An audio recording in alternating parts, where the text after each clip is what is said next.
A pilot with 25 years of experience did something no one could explain. He delayed a flight for no apparent reason.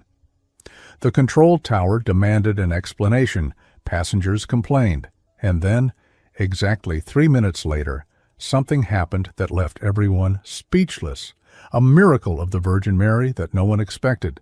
But before we continue, leave a comment saying where you're watching from and what time it is there right now. I would love to see how far the miracles of the Virgin Mary are reaching. Corey Fields woke up at 5 in the morning, just as he had for 25 years. He didn't need an alarm clock. His body already knew when it was time to get up. Do you know someone like that? That person who wakes up at the same time every day, does the same things in the same order, and likes it that way? Corey was exactly that kind of person. He drank black coffee, no sugar. Ate 2 slices of toast. Put on the uniform he had left hanging on the chair the night before, everything in its place, everything as it should be. For Corey, life worked better when there was order, when there was logic, when everything was in the right place. He had no patience for things that didn't make sense. When a coworker talked about a gut feeling or a dream that came true, Corey listened quietly and then changed the subject. He didn't argue. He didn't mock. He simply didn't believe. His mother was different. Mrs. Ruth had a statue of the Virgin Mary in the living room. She prayed the rosary every night before going to sleep. She believed that every good thing that happened was a grace from God and Our Lady. Corey loved his mother. He respected her faith, but he couldn't share it. "Mom, you know I don't believe in those things," Corey said once when she tried to give him a Virgin Mary medal. "I know, my son," Mrs. Ruth replied, "but keep it anyway." Corey put the medal in a drawer and forgot about it.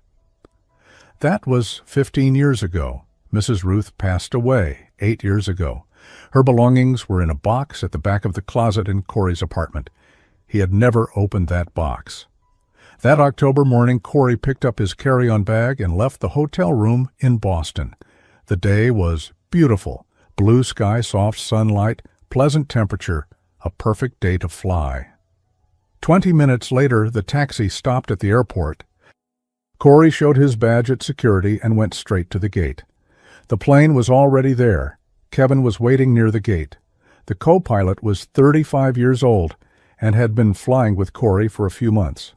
"Good morning, Captain," Kevin said. "Good morning," Corey replied. "Ready?" "Always." They boarded the aircraft and went straight to the cockpit. They stowed their bags and began the procedures. Do you know how an aircraft works before takeoff? There's a lot to check. Pilots verify the instruments, the systems, the communications. It's a methodical job. Corey liked this part. Everything was checked. Everything was working. The door was closed. The passengers were seated. Corey contacted the control tower. "Tower, ready to taxi," Corey said over the radio. "Cleared to taxi," the tower replied. The aircraft began moving slowly across the airport. Corey guided the plane along the marked paths on the ground until they reached the end of the runway. That was where everything began. That was where the aircraft gained speed and rose into the sky. "Tower, ready for takeoff," Corey said. "Cleared for takeoff," the tower replied. Corey looked at Kevin. Kevin looked at Corey. It was the moment. Corey's hand moved toward the power levers. He was about to push them forward, bring up the thrust, start the run down the runway. And that was when it happened. Corey was about to do what he had done thousands of times in his life. But then he heard it. "Wait," a voice. Clear, firm, just one word. Corey froze. His hand stopped in midair. He looked to the sides, looked at Kevin. Kevin was staring straight ahead, waiting. "Any issue, Captain?" Kevin asked. Corey didn't answer. His heart was beating faster. Where had that voice come from? It wasn't the radio. It wasn't Kevin. It wasn't anywhere he could identify. "Captain?" Kevin asked again. "Just a moment," Corey said. He didn't know what he was doing. It didn't make sense. Everything was cleared. There was no reason to wait. But the voice had been so clear, so real. "Wait!" Corey pulled his hand away from the levers. "Confirm takeoff," the tower said over the radio. Corey took a deep breath. What was he supposed to say? That he had heard a voice telling him to wait? They would think he'd lost his mind. They would pull him from the flight. They would end his career. "Tower, requesting to hold position. Checking an instrument," Corey said. It was a lie. There was no indicator showing a problem, but he needed time. He needed to understand what was happening. "Copy, hold position," the tower replied. Kevin looked at Corey with a confused expression.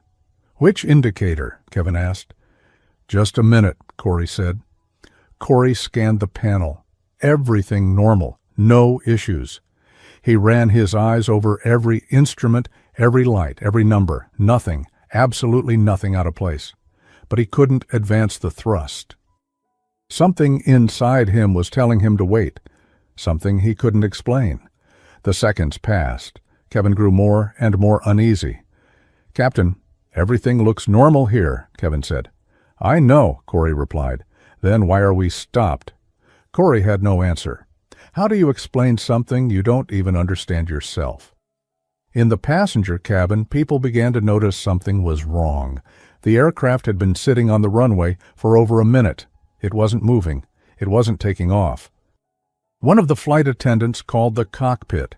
"Captain, the passengers are asking if everything is okay," she said. "Everything is fine. We'll be taking off shortly," Corey replied. But he didn't know if they would take off. He didn't know what he was waiting for. He only knew he couldn't go. Not yet. The radio came on again. "What's your status?" the tower asked. Corey glanced at the clock. 2 minutes had passed since takeoff clearance. 2 minutes stopped at the end of the runway for no apparent reason. "Tower, we're still checking. Requesting 1 more minute," Corey said. He could hear the impatience in the controller's voice. "Roger. Advise when ready." Kevin looked at Corey. The co-pilot was worried now. "Corey, what's going on?" Kevin asked, using his first name for the first time. Corey looked at him. What could he say? The truth? That he had heard a voice telling him to wait? Kevin would think he'd lost control. "I don't know," Corey said. "I just need 1 more minute." Kevin didn't say anything. He just watched Corey with an expression that mixed confusion and concern. And then it happened. Corey was staring straight ahead at the empty runway when he noticed movement in the sky. Something dark, something big, something coming toward them. At first it looked like a cloud, but clouds don't move like that. Clouds don't have a defined shape that changes every second. And then Corey realized what it was. Birds, a flock of Canada geese, dozens of them, flying low, very low, exactly at the altitude the plane would have been if it had taken off 3 minutes earlier. Corey froze. The birds crossed the runway right in front of the aircraft. They passed less than 100 meters away. They were flying in formation, the way geese do, but so low that Corey could see their wings beating, could see their necks stretched forward. Kevin saw it too. The co-pilot turned pale. "My God," Kevin said. Corey couldn't speak. He could only watch. If they had taken off on schedule, they would have been right there, exactly at that altitude, exactly in that position. Do you know what happens when an aircraft strikes birds during takeoff? It's one of the most dangerous situations in aviation. Corey had heard stories from other pilots. He had read accident reports. And that flock was large. The radio crackled. "Attention, bird activity crossing the area. All departures temporarily suspended," the tower announced. Kevin looked at Corey. His eyes were wide. "Corey, if we had taken off on time," Kevin said. He didn't finish the sentence. He didn't need to. They both knew. Corey felt his hands shaking. He gripped the throttles tightly to hide it, but it didn't help. His entire body was trembling. And then he felt it. A scent. Soft. Delicate. A scent that made no sense inside an aircraft cockpit. The smell of roses. Corey looked around. Where was it coming from? There were no roses there. No flowers of any kind. but the scent was there, clear, unmistakable. "Do you smell that?" Corey asked Kevin. "Smell what?" Kevin replied. "That scent. Roses." Kevin made a strange expression. "Roses? I don't smell anything." Corey fell silent. The scent lingered. Only he could sense it. A few minutes later, the tower cleared them for takeoff. The flock had passed. "Cleared for takeoff," the tower said. Corey took a deep breath. He looked at Kevin. Kevin was still shaken, but nodded. "Let's go," Kevin said. The plane began its run down the runway. It picked up speed, lifted off the ground, climbed into the sky. The flight to Detroit was the quietest Corey had ever flown. He and Kevin barely exchanged a word. The flight attendant served the passengers as usual. No one knew what had happened. No one knew what had almost happened. When they landed in Detroit, Corey followed every standard procedure. He shut the engines down. He waited for the passengers to disembark. He filled out the reports. Kevin stayed in the cockpit while the passengers exited. "Corey," Kevin said when they were alone. "Yes." "How did you know?" Corey stopped what he was doing. He looked at Kevin. "I didn't know," Corey said. "But you stopped. You waited. If you hadn't waited, I know." "So how?" Corey thought about telling him. Thought about talking about the voice, about the scent of roses. But how could he explain something like that? How could he make someone believe something he didn't even understand himself?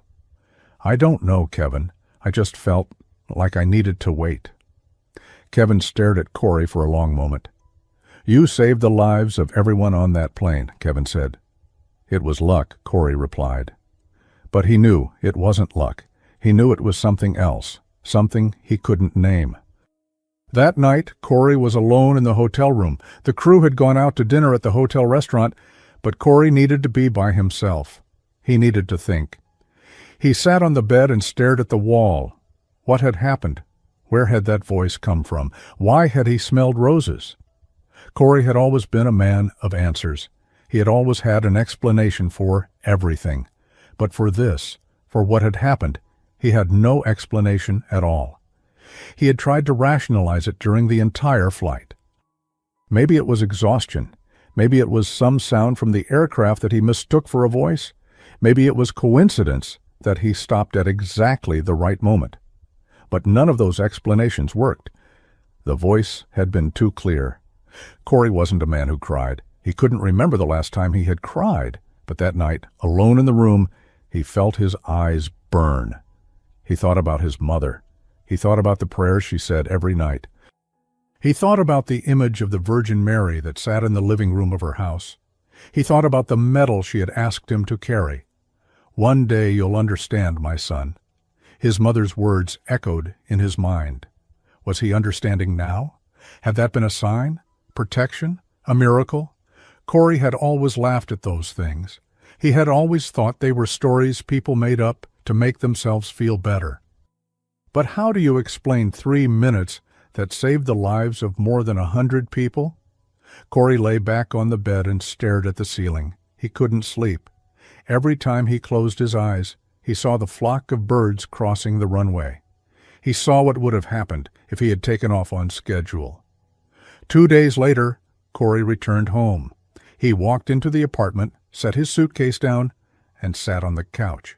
He was exhausted, not physically, mentally. He couldn't stop thinking about what had happened. He couldn't explain it. He couldn't ignore it.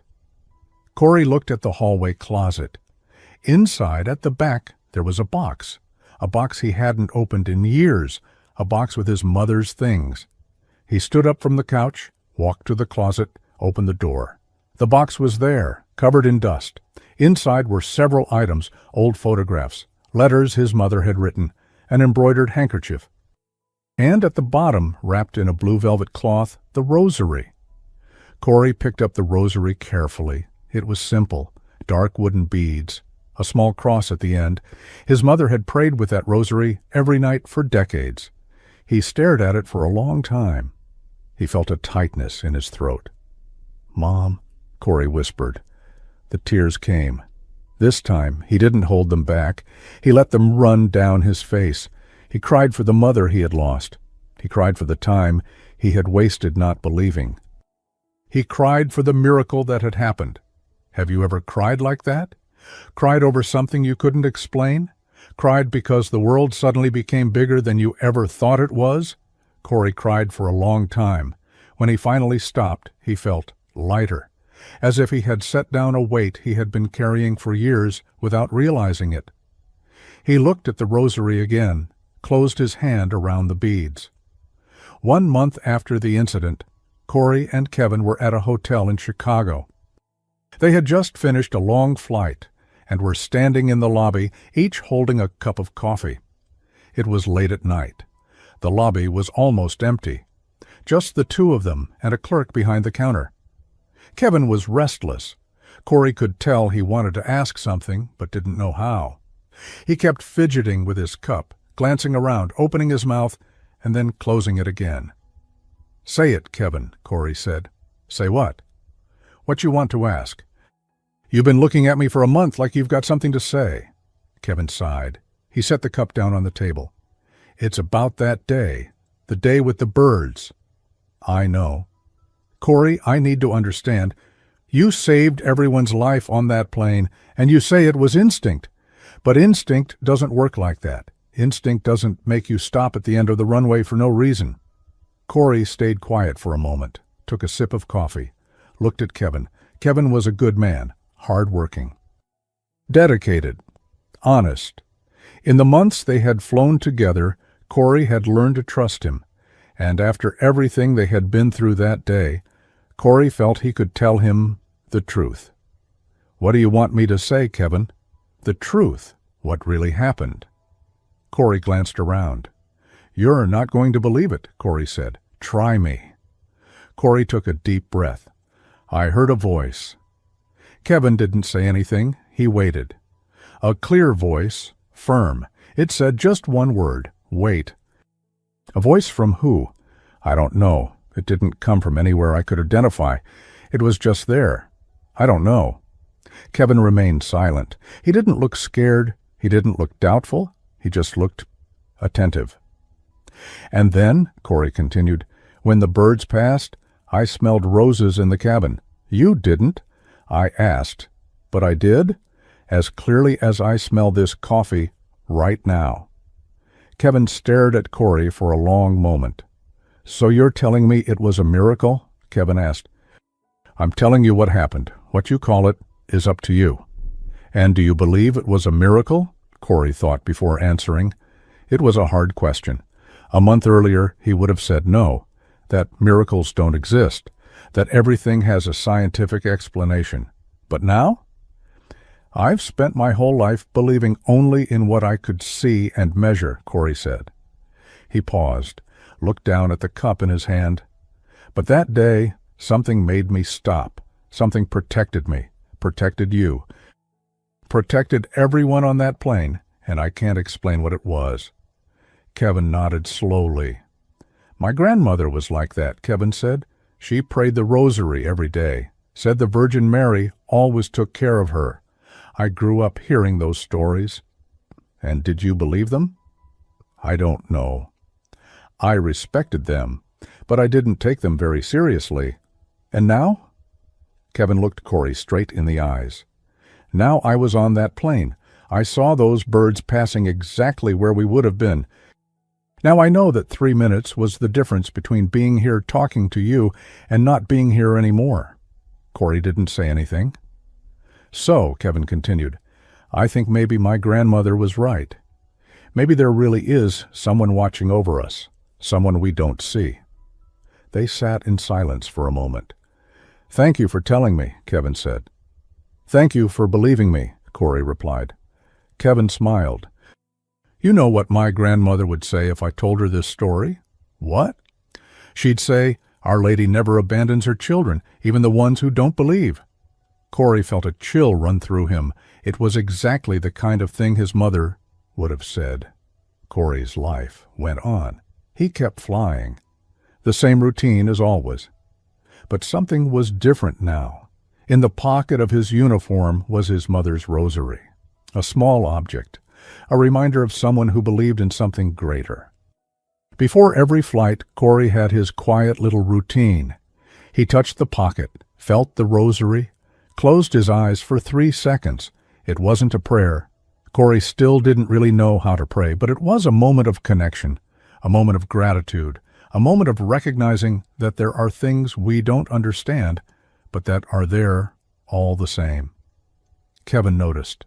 The others noticed too. Corey was different, calmer, kinder, more present. "What happened to you?" a colleague asked once.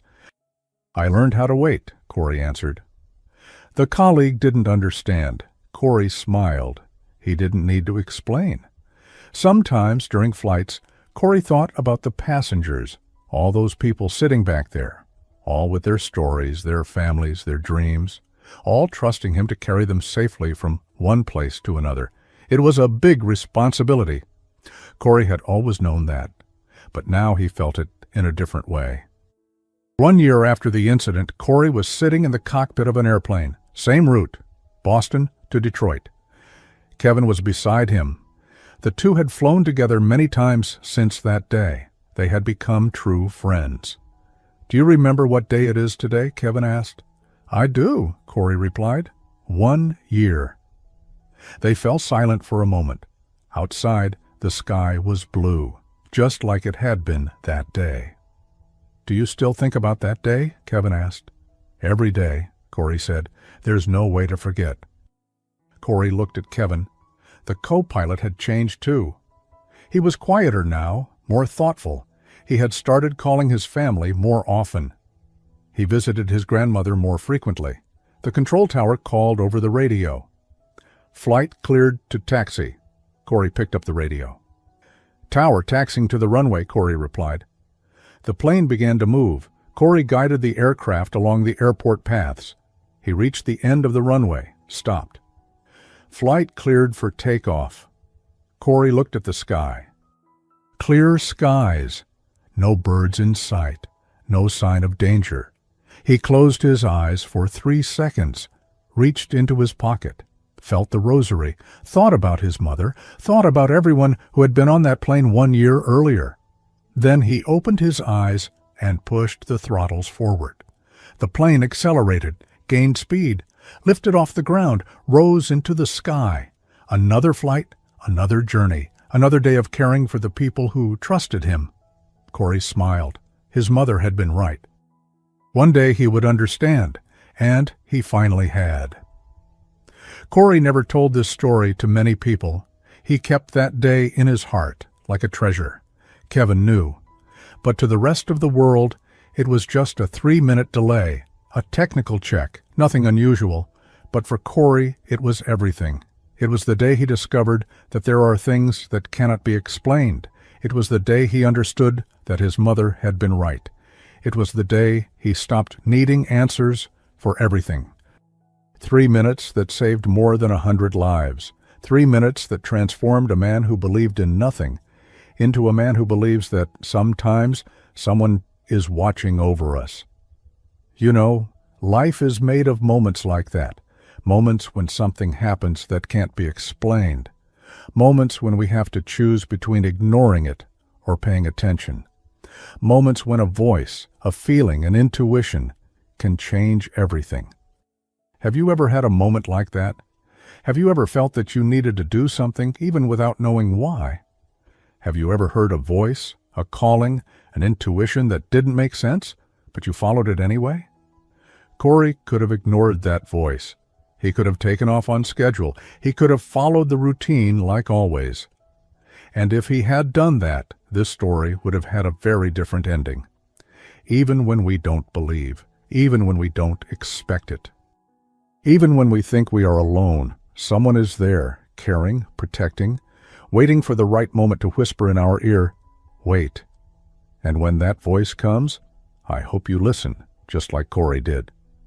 Before we finish, I want to invite you to be part of our prayer community for the Virgin Mary, a space of faith and hope where people from all over the world come together to pray and share the blessings they have received.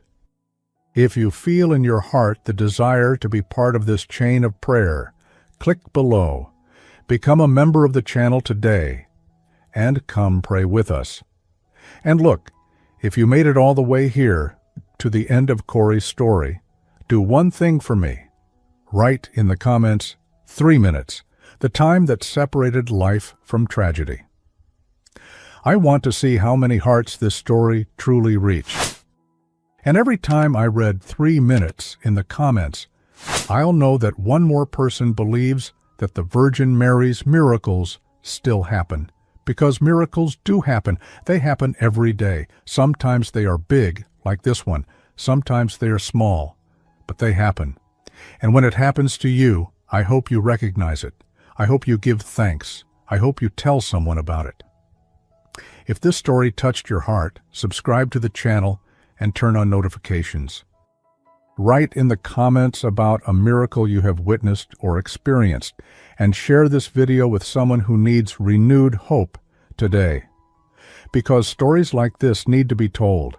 They need to be shared. They need to reach those who are doubting, who are lost, who think they are alone. No one is alone. May the Virgin Mary continue to bless and protect you and your family. Amen.